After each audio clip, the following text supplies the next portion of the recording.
संघर्ष मोर्चा यात्रा के तहत समाज से अन्ना हजारे आपकी स्पष्ट ध्वनि से निश्चित ही यह गगन मंडल गुंजायमान हो रहा है। आकाश में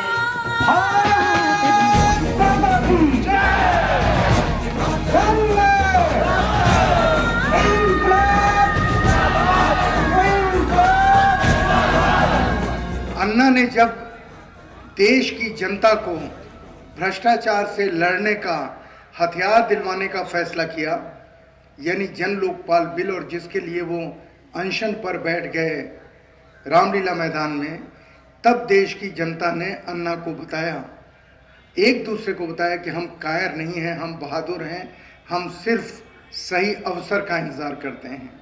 और अन्ना के अनशन के समय सारा देश अनशन करने खड़ा हो गया।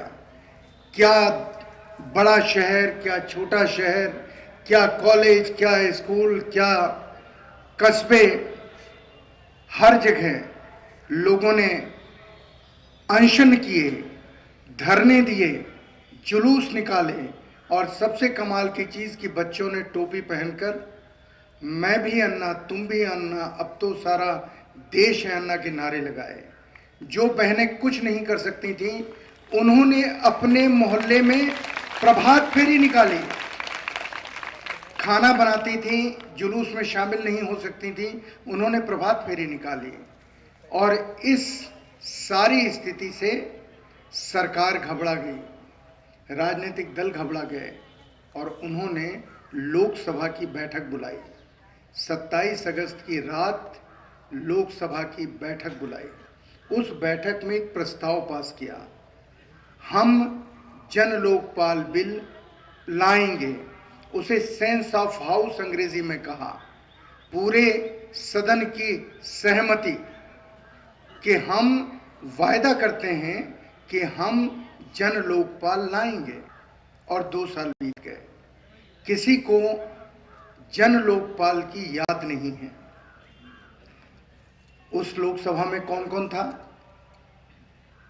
शायद आपको नाम नहीं याद हो तो मैं याद कराता हूं। उनमें एक सज्जन लाल कृष्ण आडवाणी थे, मनमोहन सिंह थे, सोनिया गांधी थी, सुषमा स्वराज थी, लालू यादव थे, राहुल गांधी थे, मुलायम सिंह यादव थे, मायावती जी थी। कौन नहीं था उसमें? मुरली मनोहर जोशी थे। उस लोकसभा में कौन नहीं उस रात बैठा था? सबने ये प्रस्ताव अन्ना के पास भेजा। प्रस्ताव क्यों भेजा? क्योंकि उन्हें डर हो गया था कि अगर अन्ना को हल्का सा चक्कर भी आ गया अनशन की वजह से, तो देश के लोग, जैसे आप यहाँ बदलापुर के इस क्रांतिकारी प्रांगण में बैठे हुए हैं, कहीं राजनीतिक दलों के नेताओं का सड़क पर चलना न बंद कर दें, कहीं सरकारी अधिकारियों को कमरों में न बंद कर दें। जनता इतनी ज्यादा खड़ी हो गई थी, उससे डरकर उन्होंने ये प्रस्ताव पास किया। लेकिन 2 साल तक ये भूले इसलिए रहे क्योंकि ये संसद बेईमानों की संसद है। इस संसद में झूठे मक्कार लोग बैठे हैं। इस संसद में ऐसे लोग बैठे हैं जिनको हिंदुस्तान की जनता के दुख का कुछ एहसास ही नहीं है। और जब अन्ना कहते हैं कि ये हमारी गरीबी का मजाक उड़ाते हैं, कहते हैं 5 रुपए और 12 रुपए में खाना खा लो। आज एक सज्जन ने, एक ट्विटर चीज होती है, आजकल नई चीज निकली है, मोबाइल के ऊपर लोग ट्वीट कर देते हैं, एक लिखता है 100 लोग उसको पसंद करते हैं। आज एक सज्जन ने ट्विटर पे लिखा कि जो ये कहता है कि 12 रुपए में और 5 रुपए में खाना मिल सकता है, ऐसे लोग जहां मिलें उन्हें एक एक थप्पड़ लगाओ। और आप जानते हैं इसका नतीजा क्या हुआ? लाखों के बीच में ये बात हुई। कोई कह रहा है थप्पड़ क्यों, ये भी करो, कोई कह रहा है ये भी करो। सारे देश में कितना गुस्सा, गरीबी का, लोगों का मजाक, इंसान का मजाक। कहते हैं 30 रुपए में जिंदगी कट सकती है। ये संसद डर गई थी। इस संसद को दोबारा डरना पड़ेगा, क्योंकि बदलापुर में जिस तरह आप यहां बैठे हैं, जिस तरह ये बच्चे बैठे हैं, नजारा जो हमने किताबों में पढ़ा था सन 42 का, वैसा नज़ारा दिखाई दे रहा है। जब लोग खड़े हो गए थे और उन्होंने कहा था या तो अंग्रेज जाएगा या समाप्त किया जाएगा। आज हालत यह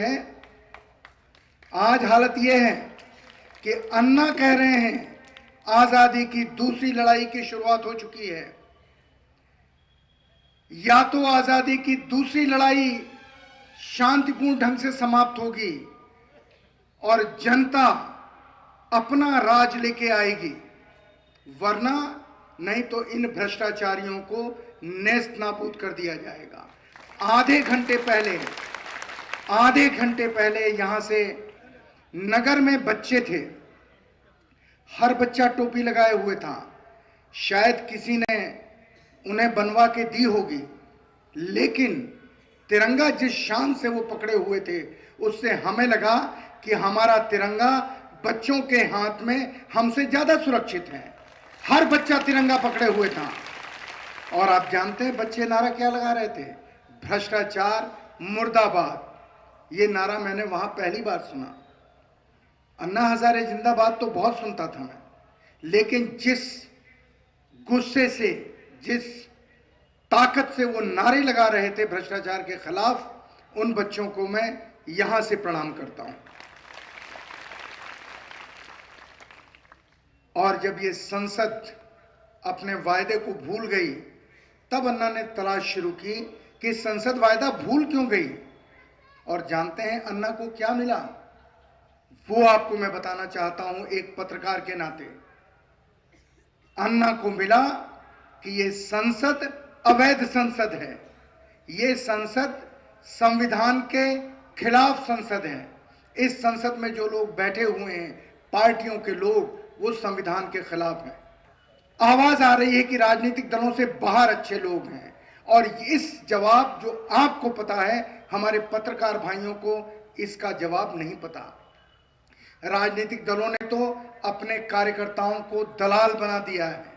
अगर कोई कार्यकर्ता बिना किसी पैसे वाले को लिए हुए, बिना दलाली का कुछ सामान लिए हुए अगर पहुंच जाए मंत्री जी के, विधायक जी के, सांसद जी के यहाँ, उसके लिए दरवाजे पर स्वागत की मुस्कान नहीं होती है। कितनी जल्दी ये यहाँ से भागे, इसका माहौल बनाया जाता है। कार्यकर्ताओं को टिकट नहीं दिए जाते, टिकट दिए जाते हैं बेटे बेटी, बहू, भाई, भतीजा, उसके बाद बचा तो नौकर, ड्राइवर, और फिर अगर बचा तो फिर जाता है खरीदने वालों की जेब में टिकटें बेची जाती हैं। हमारे लोकसभा की टिकटें, संसद की टिकटें बेची जाती हैं, और ये बेईमानों की संसद ये टिकट खरीदते हैं। आपने आज अखबार में पढ़ा, कांग्रेस का एक सांसद जो कांग्रेस का महासचिव भी है, वीरेंद्र सिंह, वो कहता है, मैं जानबूझ के कह रहा हूं क्योंकि इनकी इज्जत कहते हैं करके नहीं की जा सकती। वो कहता है कि 100 करोड़ में मैं राज्यसभा की टिकट कांग्रेस में मिलती है, हमने तो 80 करोड़ में ही खरीद ली।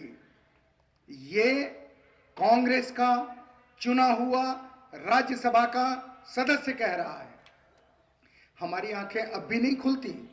और तभी अन्ना कहते हैं, जब तक लोकसभा से, जब तक विधानसभा से राजनीतिक दलों का सफाया नहीं होगा, तब तक देश में न जनतंत्र आएगा, न भ्रष्टाचार खत्म होगा, न महंगाई खत्म होगी, न बेरोजगारी खत्म होगी। अगर भ्रष्टाचार, महंगाई, बेरोजगारी खत्म करनी है, इस देश में जनतंत्र लाना है, तो फिर जनता के चुने हुए नुमाइंदे, पार्टियों के नहीं, संसद और विधानसभाओं में जाने चाहिए। अन्ना कहते हैं राजनीतिक दलों में जो अच्छे लोग हैं, जो अच्छे कार्यकर्ता हैं, वहां पर भी अच्छे लोग हैं। वक्त आ गया है कि वो राजनीतिक दल छोड़ें और जनता के बीच में जाएं और जनता के उम्मीदवार बनकर संसद में जाने की, विधानसभाओं में जाने की हिम्मत रखें। अन्ना पार्टियों के खिलाफ दूसरी आजादी की लड़ाई शुरू कर चुके हैं। इस भ्रष्ट तंत्र के खिलाफ दूसरी आजादी की लड़ाई शुरू कर चुके हैं। अन्ना को इस लड़ाई के लिए सिपाही चाहिए, बदलापुर में भी सिपाही चाहिए। अन्ना की सेना में अब तक 44,000 लोग शामिल होने के लिए आवेदन कर चुके हैं और अन्ना की सेना में भ्रष्टाचार, महंगाई, बेरोजगारी और जनतंत्र के लिए लड़ने वाली सेना में शामिल होने का बहुत छोटा तरीका है। आप यहाँ जो बैठे हैं, अपनी जेब से एक कागज निकालें, पेन निकालें, अपना नाम, मोबाइल नंबर और अगर ईमेल है तो लिख करके यहाँ मेरे पास मंच पे भेज दें। अगर पड़ोसी के पास कागज नहीं हो, उसका भी नाम अपने कागज में अपने साथ लिख लें। अन्ना 1 महीने के भीतर आपको अपने पास बुलाएंगे। सभी छात्र भाई बहन और सभी मेरे भाइयों और बहनों, जनतंत्र यात्रा ये पंजाब के जालियांवाला बाग से शुरुआत हो गई। शहीद भूमि जालियांवाला बाग, वहाँ पर हम लोग गए, वहाँ की मिट्टी उठाकर सर पर लगाई।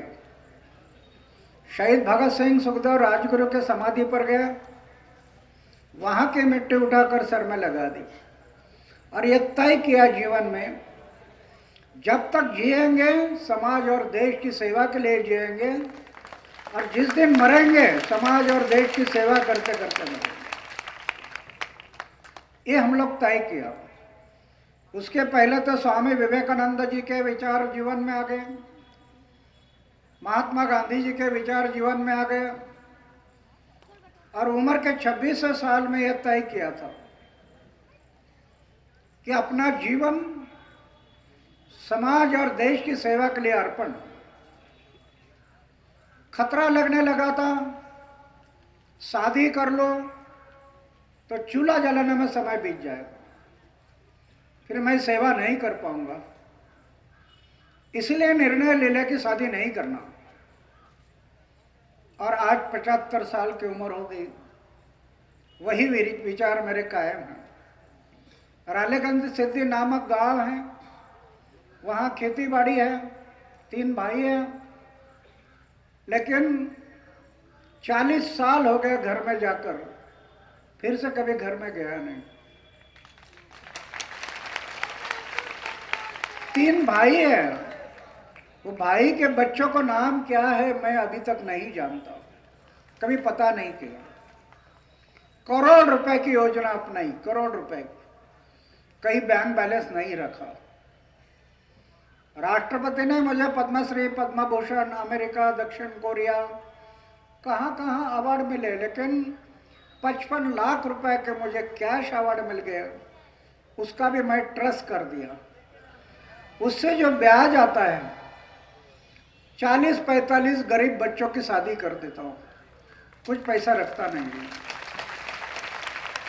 ये मेरे जीवन में एक मेरी धारणा बन गई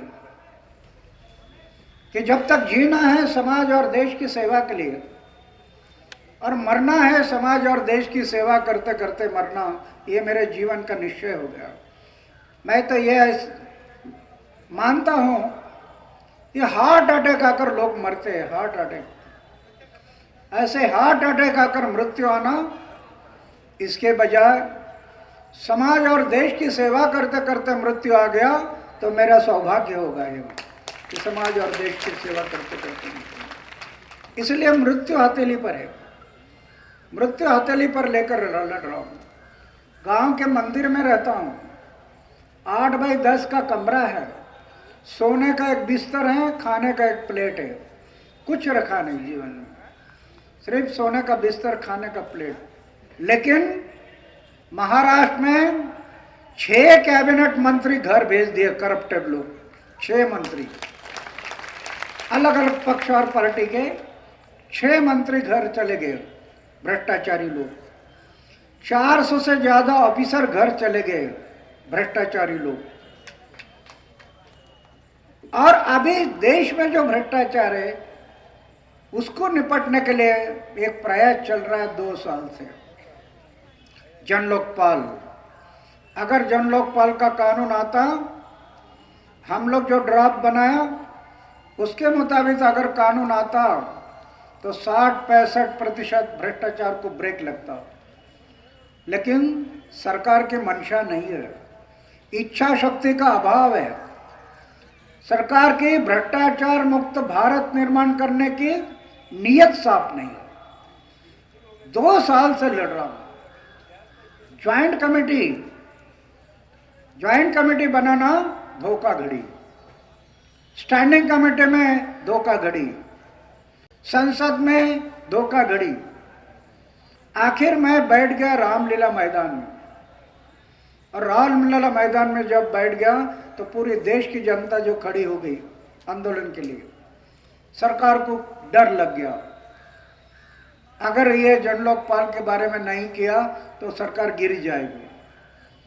तो मुझे पंत प्रधान जी ने एक मंत्री को भेजा कि आप अनशन छोड़िए, हम जन लोकपाल लाते हैं। मैं बोला पहले 3 मुद्दे लाओ, संसद चालू है, संसद में रखो। एक, जनता की सनद, किसी दफ्तर में जाओ, पैसे दिए बिना काम नहीं होता, सामान्य लोग कैसे जिएंगे। तो मैंने कहा कि जनता की सनद एक बोर्ड लगाओ हर का दफ्तर के सामने, दफ्तर के बाहर बोर्ड लगाओ कि हमारा दफ्तर जनता का काम कितना दिन में करता है।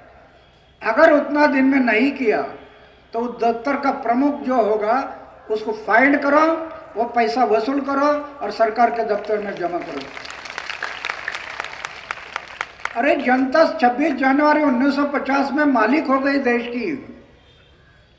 प्रजासत्ताक दिन मनाया हम, प्रजासत्ताक दिन। जिस दिन प्रजा की सत्ता आ गई देश में, वो दिन 1950 में मनाया हम, प्रजासत्ताक दिन। सरकारी तिजोरी जनता की है, जनता मालिक बन गई। पूरी जनता तिजोरी का नियोजन नहीं कर सकती, इसीलिए संविधान के मुताबिक प्रतिनिधिक लोकशाही काम स्वीकार किया। जनता ने आप अपने प्रतिनिधि भेजिए नियोजन करने के लिए, तो हम राज्य के लिए भेजे एमएलए साहब को और सेंट्रल के लिए भेजे एमपी साहब को कि हम मालिक हो गए, तिजोरी हमारी है, आप जाइए हमारे तिजोरी का सही नियोजन करिए बोल के हम भेजे, हमारे सेवक बोल के। राष्ट्रपति ने क्या किया, आईएएस, आईपीएस, आईएफएस सनदी अफसरों का चयन किया। उनको कहा आपको गाड़ी देंगे, बंगला देंगे, सब फैसिलिटीज देंगे, लेकिन आपने गवर्नमेंट सर्वेंट बोल के काम करना। गवर्नमेंट है जनता और सर्वेंट है सेवक। गवर्नमेंट जनता, सर्वेंट सेवक, सभी ऑफिसर जनता के सेवक है। हम जिनको चुन कर दिए भेजे हैं वो जनता के सेवक है। मालिक कौन है, जनता।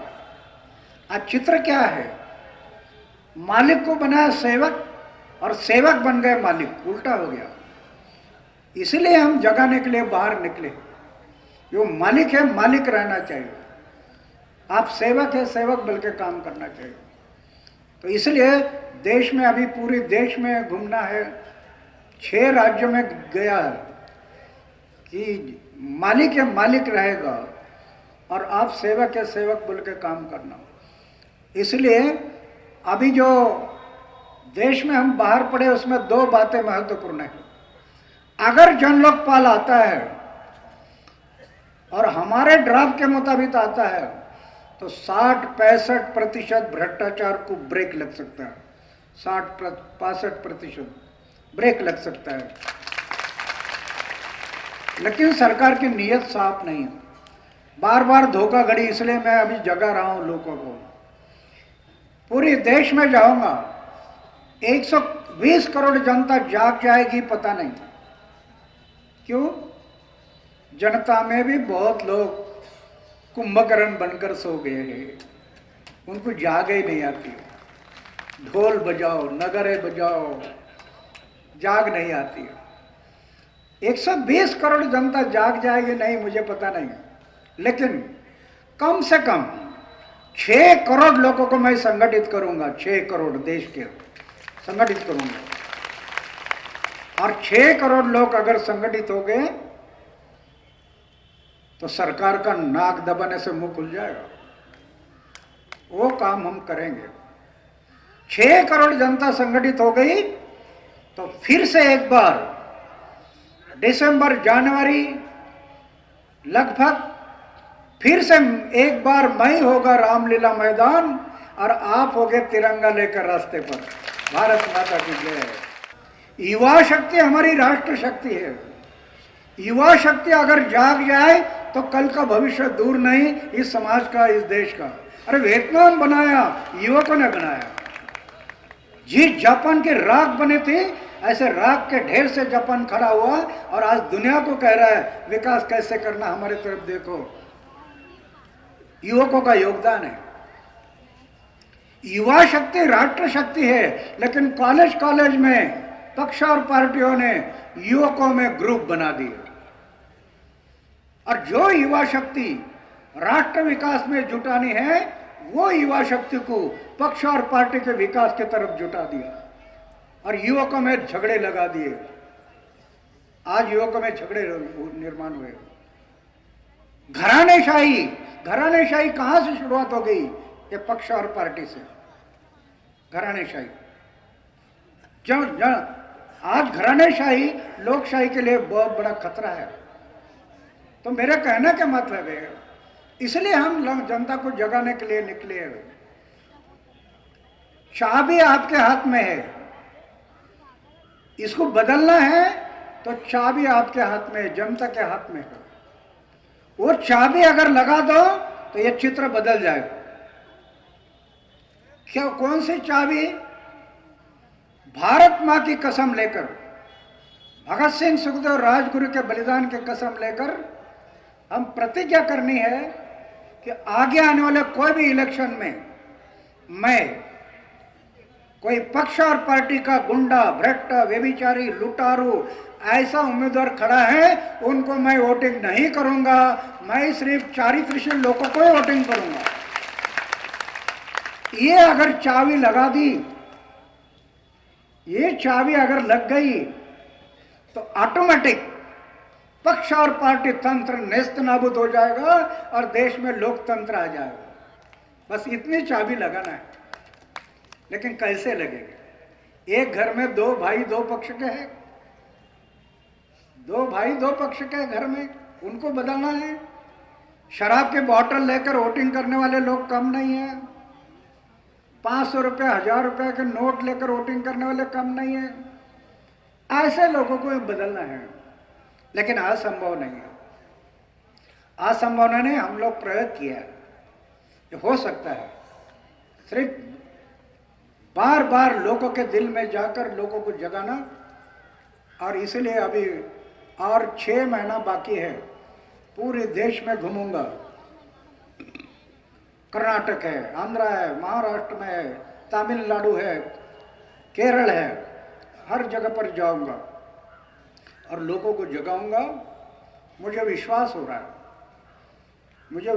रहा है कि ये चाबी लगाने वाली, जो चाबी लगानी है वो लोगों के दिल में, ध्यान में आ जाएगा और एक दिन कभी ना कभी देश में लोकतंत्र आएगा, पक्ष और पार्टी तंत्र नेस्त नाबूद हो जाएगा। ऐसा मुझे विश्वास हो रहा है। जैसे जनलोकपाल के लिए, जनलोकपाल इतना महत्वपूर्ण इशू है भ्रष्टाचार के लिए, लेकिन इनके दिल में नहीं है।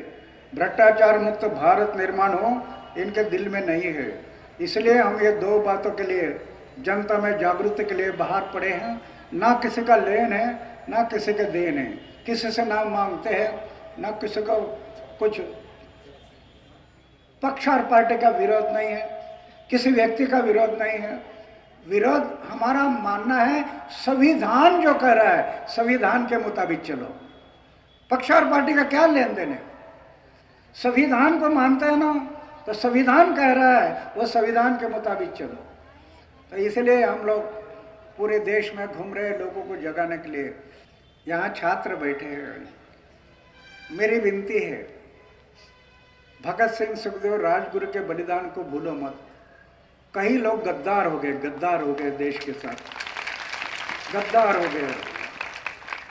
अरे क्या क्या किया उन्होंने। अंग्रेज लोग ऑयल निकालने वाले, तेल निकालने वाले कोयले को जुटाते थे और कोयला नहीं खींचा तो फटके लगाते थे। कैदियों को। किस लिए? हमारी आज़ादी के लिए। उनको भूलना नहीं कभी। मैं मेरे जीवन में उनको याद रखा है, इसलिए मृत्यु हथेली पर लिया। मृत्यु का मुझे भय नहीं है। कई बार मुझे जेल में डाल दिया, मंत्रियों ने जेल में डाल दिया। मैं बोला डालो, कितना बार जेल में डालना डालो। अरे जेल में जाना अलंकार होता है, जीवन का अलंकार। ये सोना चांदी अलंकार नहीं। समाज और देश के भलाई के लिए जो लोग जेल में जाते हैं वो उनका अलंकार होता है। तो जेल में जाना क्या दिक्कत है? मुझे मारने की सुपारी दी मंत्रियों ने, 30 लाख रुपए की सुपारी, अन्ना को खत्म करना, 30 लाख रुपए की सुपारी। लेकिन मारने वाला जो था उसने कहा अन्ना के साथ में जो है उनको हम मारते हैं, लेकिन अन्ना को नहीं मारेंगे, अन्ना को नहीं मारेंगे, वो साधु पुरुष है, उसको क्यों मारना। मेरे कहने का मतलब है कार्यकर्ताओं ने, हमेशा कार्यकर्ताओं ने हमें एक देश को बनाना है। हमारा चारित्र शुद्ध होना, शुद्ध आचार, शुद्ध विचार, निष्कलंक जीवन। जीवन में त्याग ये करना ही पड़ता है। ये हमारी भूमि है ना हिंदुस्तान की, हमेशा त्याग सिखाती आई है, त्याग, हमेशा त्याग सिखाती आई। और भगवत गीता हमें कह रही है त्यागा शांति निरंतरम। जितना त्याग उतनी शांति मिलेगी। भोग में है रोग, त्याग में है शांति। तो मेरी विनती है युवकों के लिए कि अन्ना जरा इतना त्याग मत करो। मैंने शादी नहीं किया, इसका मतलब मेरा, जिन युवकों ने शादी नहीं किया उनको मेरा संदेश नहीं है कि आप भी शादी मत करो। शादी करो, परिवार चलाओ, एक दूसरे बच्चों को जन्म दे दो, लेकिन छोटा परिवार करते हैं ना, बड़ा करो। बड़े परिवार में आनंद है, ये छोटे परिवार में दुख होता है। क्यों? छोटे परिवार में सब मेरा है ना, ये मेरा, वो मेरा, ये मेरा, वो मेरा। लैट्रिन का डब्बा गुम होगा तभी सोचते बैठता कहाँ गया क्या मेरा। अरे जन्म में आया खालियात से, तुझे जाना खालियात से, इधर क्या लेकर आया और क्या लेकर जाएगा। अरे मनुष्य जीवन में आए खाना पीना और मरने के लिए जीवन नहीं, मानवीय जीवन कोई विशिष्ट जीवन है। भगवान ने आपको ज्ञान दिया, बुद्धि दी, शक्ति दी। मैं कौन है, मैं आया कहाँ से, मेरा कर्तव्य क्या है, मुझे जाना कहाँ है, इन बातों को सोचो। युवा शक्ति एक मेरा आशा स्थान है। युवा शक्ति जाग जाए तो इस देश को हम बनाएंगे। भारत माता की